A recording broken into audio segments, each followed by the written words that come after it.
Let's review this view. Here are the GoPro settings that I used for all the footage you'll see throughout this video except for the lens settings. GoPro recognizes the interior of the car as a subject. Adjust your EV compensation depending on your windshield's tint. Ours is light on the front and medium on the sides. I used an ND16 filter, which is optional. Here's the footage using the SuperView lens. This is a great option if you drive manual or if you want to capture some fake taxis. I personally don't like this.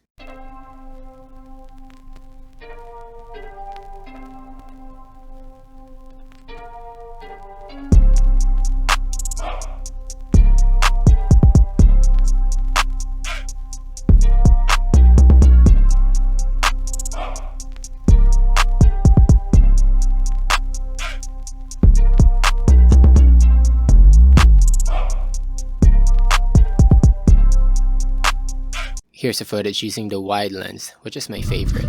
Kaya nang gawa ng paraan. Tsaka naiingit ako, pagka yung may kukwentuhan sila, nakakaluwa sila. Tapos si ate mo girl, dito na lang inginig pa. Nakakaandar nga pero laging syobado.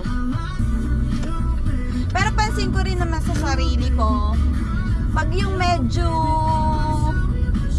mahaba-haba na yung takbo ko, medyo kumakampante naman ako. Yung first few minutes naman yung hindi nakalakasya. Tsaka siguro ang mas feeling ko din problema ko. The linear lens is also great, but I no longer have the side mirror in the frame.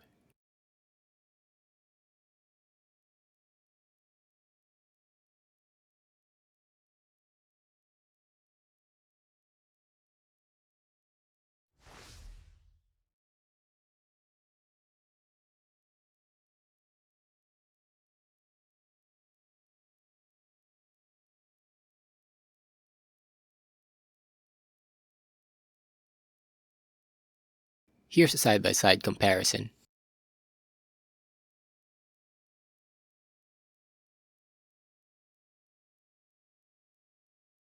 This mount is good for filming third-person perspective shots. Very stable, no rattling sounds, secure compared to suction mounts, and is easily adjustable.